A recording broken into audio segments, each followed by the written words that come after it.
Hey friends, இந்த video நம்ம சூப்பரான ஒரு தகவல் பற்றி பார்க்க போகிறோங்க. அதாவது EPFO சம்மந்தமாக ஒரு சில மகிழ்ச்சியான அப்டேட் வந்திருக்கு. அதை பற்றின தகவல் தான் பார்க்க போகிறோம். ஸோ முடிஞ்சளவுக்கு நிறைய பேருக்கு இந்த இன்ஃபர்மேஷன் ஷேர் பண்ணி விடுங்க. நிறைய பேருக்கு இது யூஸ்ஃபுல்லாக இருக்கும். அதாவது 237வது CBT meeting, central board of trustees meeting பார்த்தீங்கன்னா நேற்றைய தினம் நடந்துச்சு. ஸோ அதில் ஒரு சில முக்கியமான முடிவுகள் எல்லாமே எடுத்திருக்காங்க. அதை பற்றின தகவல் தான் இந்த வீடியோவில் பார்க்கலாம். ஸோ ஃபர்ஸ்ட் ஒன் வந்து பார்த்தீங்கன்னா EPFO, central board recommends 8.25% rate of interest on EPF to its subscribers for financial year 2024 to 2025. அது ஏற்கனவே அதில் வந்து சொல்லியிருந்தாங்க பார்த்தீங்களா, இந்த 2024 to 2025க்கான வட்டி விகிதம் வந்து 8.25% இருக்குது. ஸோ இதுதான் வந்து இப்பயும் சென்ட்ரல் போர்ட் ஆஃப் ட்ரஸ்டீஸ் வந்து அதனுடைய ஆனுவல் இன்ட்ரெஸ்ட் ரேட்டை வந்து கொடுத்துருக்குறாங்க. ஒன் சென்ட்ரல் போர்டு வந்து அப்ரூவ் பண்ணிடுவாங்க. அப்ரூவ் பண்ணதுக்கப்புறமா நம்மளுடைய பிஎஃப்ல எவ்வளோ அமௌண்ட் இருக்கோ அந்த அமௌண்ட்டுக்கு பார்த்தீங்கன்னா 8.25% வட்டி கொடுத்துருவாங்க. ஸோ அப்போ 2024 ஏப்ரல் 1, 2024 மார்ச் 31, 2025 வரைக்கும் உங்களுடைய பிஎஃப் அக்கௌண்ட்டில் எவ்வளோ அமௌண்ட் இருக்கோ அதுக்கு 8.25% வந்து இன்ட்ரெஸ்ட் ரேட் கொடுக்குறாங்க. ஸோ வேறு எந்த ஒரு சேவிங் ஸ்கீம்லையும் இந்த மாதிரியான ஒரு இன்ட்ரெஸ்ட் ரேட் வந்து கிடையாது. ஸோ அதனால் மேக்ஸிமம் அதான் சொல்கிறோம், நம்ம இந்த பிஎஃப்பில் இருக்க பணத்தை வந்து ரொம்ப எமர்ஜென்சி அப்படின்னா மட்டும் நீங்கள் வித்ட்ராவல் பண்ணுங்கள், அல்லது அப்படியே விட்டுருங்க. அது பாட்டுக்கு நல்ல ஒரு இன்ட்ரெஸ்ட் ரேட் உங்களுக்கு வந்துட்டு இருக்கும். ஸோ இது ஃபஸ்ட் அப்டேட்.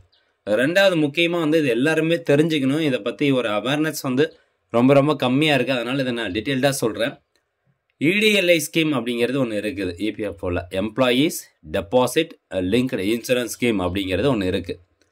அதாவது அந்த எம்ப்ளாயினுடைய இறப்புக்கு பிறகு ஒரு சில அமௌண்ட் வந்து அவங்களுடைய குடும்பத்துக்கு கொடுக்குறாங்க. ஸோ இது எத்தனை பேர் கிளைம் பண்ணுறாங்க அப்படிங்கிறதே வந்து டவுட்டாக தான் இருக்குது.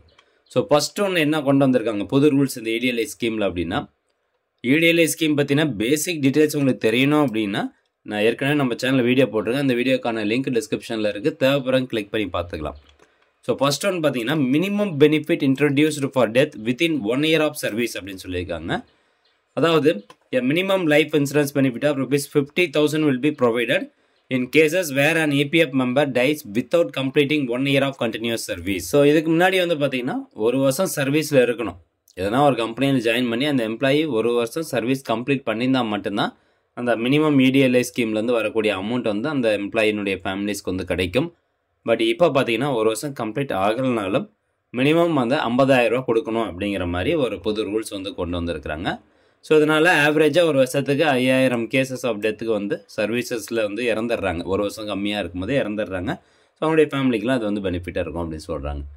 ரெண்டாவதாக பார்த்தீங்கன்னா benefit for members who tie while in service after a நான் கான்ட்ரிபியூட்டிவ் பீரியட். நான் கான்ட்ரிபியூட்டிவ் பீரியட்னா இப்போ நீங்கள் ஒரு கம்பெனியில் ஒர்க் பண்ணிகிட்டு இருக்கீங்க, அதுக்கப்புறம் வந்து நீங்கள் வேலைக்கு போகலை, ஒரு கம்பெனிலேருந்து ரிசைன் பண்ணிட்டீங்க, அதுக்கப்புறம் நீங்கள் வேலைக்கு போகாத பட்சத்தில் கூட EDLI ஸ்கீம் மூலமாக பெனிஃபிட் கொடுக்கணும், அமௌண்ட் வந்து கொடுக்கணும் அப்படின்னு சொல்லியிருக்கிறாங்க. அதை தான் சொல்கிறாங்க பாருங்கள். Previously EDLI benefits were getting denied in such cases considering these as death away from service. அதாவது வேலைக்கு போயிட்டு இருக்காங்க, வேலையை வந்து ரிசைன் பண்ணிட்டாங்க, ரிசைன் பண்ணதுக்கு அப்புறமா அவர் இறந்துட்டாரு அப்படின்னா அது வந்து கம்பெனியில் ஒர்க் பண்ணிட்டு இல்லை, அதாவது பிஎஃப்ல சர்வீஸில் இல்லை, அதனால் வந்து அமௌண்ட் கொடுக்க முடியாதுன்னு சொல்லியிருந்தாங்க. பட் நவ் பார்த்தீங்கன்னா இப்போ என்ன சொல்கிறாங்க, இப்போ member passes away within 6 months of their last contribution received the EDLI benefit will be admissible அப்படின்னு சொல்லியிருக்காங்க. இது சூப்பரான அப்டேட்டு. அதாவது ஒரு கம்பெனிலேருந்து ரிசைன் பண்ண தேதியிலேருந்து 6 மாதத்துக்குள்ளார அந்த நபர் வந்து எதிர்பாராத விதமாக இறந்துட்டாங்க அப்படின்னா EDLI ஸ்கீம் மூலமாக பெனிஃபிட் கொடுக்கணும், அது வந்து கன்சிடர் பண்ணணும் அப்படின்னு வந்து சொல்லியிருக்கிறாங்க. அடுத்ததாக கன்சிடரேஷன் ஆஃப் சர்வீஸ் கண்டினியூட்டி அப்படிங்கிறத சொல்லியிருக்காங்க. அதாவது a gap of more than 1 or 2 days.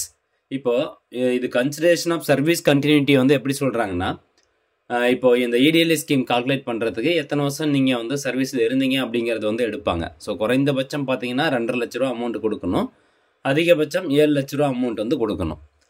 அப்போது அது வந்து மொத்தமாக எத்தனை வருஷம் சர்வீஸ் பண்ணியிருக்கோம் அப்படிங்கிறத பொறுத்து தான் அந்த அதிகபட்சமான அமௌண்ட் ₹7 லட்சம் வந்து கிடைக்கும். இதில் என்ன சொல்லியிருக்காங்கன்னா, இப்போ நீங்கள் ஒரு கம்பெனியில் ஒர்க் பண்ணிட்டு ரிசைன் பண்ணுறீங்க, அடுத்து ஒரு 2 நாள் 3 நாள் கழித்து தான் இன்னும் ஒரு கம்பெனியில் வந்து ஜாயின் பண்ணுறீங்க அப்படின்னா வந்து அதை சர்வீஸ் கண்டினியூஸ் சர்வீஸாக வந்து கன்சிடர் பண்ண மாட்டாங்க. பட் இப்போது நீங்கள் ஒரு கம்பெனியில் ஒர்க் பண்ணுறீங்க, ரிசைன் பண்ணிவிட்டு ஒரு 2 மாதம் கழித்து தான் வந்து இன்னொரு கம்பெனியில் ஜாயின் பண்ணுறீங்க அப்படின்னாலும் அதை வந்து தொடர் சர்வீஸ் அப்படின்னு சொல்லி எடுத்துக்கலாம் அப்படிங்கிற ஒரு அப்டேட் தான் இப்போ வந்து கொண்டு வந்திருக்கிறாங்க. ஸோ அதனால் பார்த்தீங்கன்னா உங்களுக்கு சர்வீஸ் இயர்ஸ் இன்னும் அதிகமாகும். அப்போது EDLI ஸ்கீம் மூலமாக கிடைக்கக்கூடிய அந்த பெனிஃபிட்டும் பார்த்தீங்கன்னா அதிகமாக இருக்கும். ஸோ இந்த 3 அப்டேட் வந்து பார்த்தீங்கன்னா EDLI ஸ்கீமில் மட்டும் கொண்டு வந்திருக்கிறாங்க. ரொம்ப நாள் கழித்து கொண்டு வந்திருக்கக்கூடிய ஒரு அப்டேட்டு. இதை வந்து நிறைய பேர்த்துக்கு நீங்கள் சொல்லணும். உங்கள் ஃபேமிலியில் இருக்கவங்ககிட்டலாம் நீங்கள் வந்து சொல்லணும். நீங்கள் பிஎஃப் மெம்பராக இருக்கீங்க அப்படின்னா இந்த மாதிரி ஒரு இடிஎல்ஐ ஸ்கீம் வந்து இருக்குது. எதிர்பாராத விதமாக எனக்கு ஏதாவது ஆயிடுச்சுனாலும் நீங்கள் இந்த ஸ்கீம் மூலமாக வந்து கிளைம் பண்ணிக்கோங்க அப்படிங்கிற மாதிரி வந்து அவங்களுக்கு ஒரு இன்ஃபர்மேஷன் கொடுத்துடணும் நம்ம வீட்டில் இருக்கிறவங்களுக்கு. அண்ட் அதே மாதிரி அடுத்ததாக பார்த்தீங்கன்னா pension on higher wages. So pension on higher வேஜஸ்க்கு என்ன சொல்லியிருக்காங்க அப்படின்னு பாருங்கள். இதில் வந்து நிறையா ஸ்டெப்ஸ் வந்து எடுத்துருக்கிறதா சொல்லியிருக்கிறாங்க. பென்ஷன் ஆன் ஹையர் வேஜஸ் வந்து சீக்கிரமாக முடிக்கிறதுக்கு நாங்கள் வந்து நிறையா ஸ்டெப்ஸ் வந்து எடுத்துருக்கிறோம். ஸோ அதில் பார்த்தீங்கன்னா மொத்தம் 100% அப்ளிகேஷனில் 72% அப்ளிகேஷன் வந்து நாங்கள் ஏற்கனவே ப்ராசஸ் பண்ணிட்டோம். மீதி 28% அப்ளிகேஷன் தான் வந்து பெண்டிங் இருக்குது. அதுவும் கூடிய விரைவில் நாங்கள் ப்ராசஸ் பண்ணிடுவோம் அப்படின்னு சொல்லியிருக்கிறாங்க. அண்ட் அதே மாதிரி மினிமம் பென்ஷன் ஹைக்கு அதை பற்றின ஒரு தகவல் வந்து எதுவுமே இந்த சிபிடி மீட்டிங்கில் வந்து முடிவு பண்ணப்படல. இந்த மினிமம் 1000 ரூபா தான் பென்ஷன் அப்படிங்கிறது இருக்குது பார்த்தீங்களா. ஸோ அது சம்மந்தமாக ஏதாவது முக்கியமான முடிவுகள் எடுக்கப்படும் அப்படின்னு பார்த்தாங்க. பட் அது வந்து எடுக்கலை.